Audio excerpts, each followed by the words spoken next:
Let's go out to the ice. St. Francis in the Frozen Four taking on Walsh Jesuit. First period, Knights on the power play. Nick Mack to Riley Box. Fires it on net and scores. The Knights jump out to an early lead.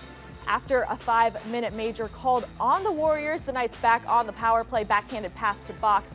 He finds the back of the net again. The Knights take a 2-0 lead. Later in the first, Gordon Hunt sends it in. Luke Kerr with the redirect. St. Francis with a 3-goal lead, but the Warriors have an answer. We go to the second period. Walsh Jesuit battling for possession. Ryan Kirshner somehow gets that one to go. The Warriors cut it to a 1-goal game, but St. Francis continue to pour on the offensive pressure. Devin Homeyer redirects this one in for the score.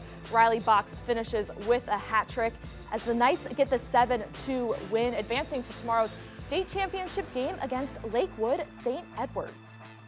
It's indescribable. You know, you work so hard, and after last year, you just want to try to do the same thing. And these boys are resilient. They just kept fighting and never gave up, even when they were starting to come back to make it a 3-2 game. It's just a great thing to be a part of. You know, either team we play, they're both here for a reason. They're both unbelievable teams. Their coaching staff is, you know, I mean, hands down, top 4, you know, and they belong here. I just congratulate all 4 teams and the opportunity that St. Francis could be in the title game now. You know, I'm kind of stunned, you know, that we do have a chance. That's all we ask for. Let's send it back out to the guys that called it, Matt Melzak and John Schemmel.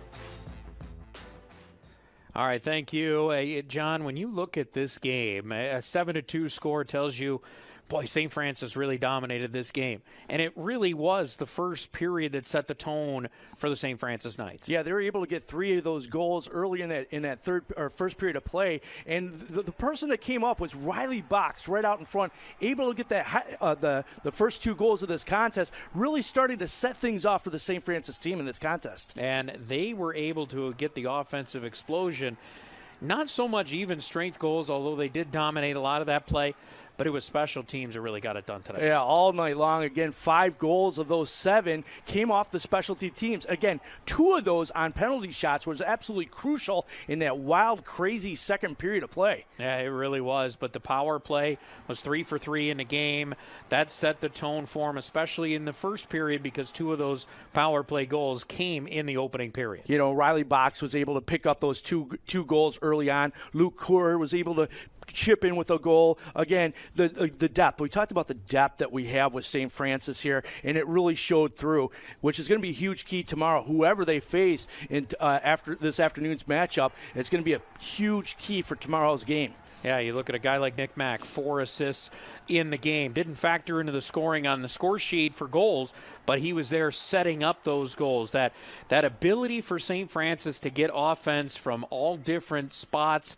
They can get offense from their defense. They didn't need it today. They didn't get it. But they can get it from there. And then you saw once they started to pull away a little bit from Walsh Jesuit, they kind of clamped things down on them. Yeah, again, when it came to there was several penalties in that third period of play. They started out with a 1 goal early in that second period on a power play, Walsh Jesuit did. But that was it after that. They were able to kill off 3 other penalties that St. Francis did for Walsh Jesuit. And that really kind of was the key of the game. Again, the specialty teams were so crucial in today's win. And they're going to need that again as they move on to the state final coming up Sunday morning.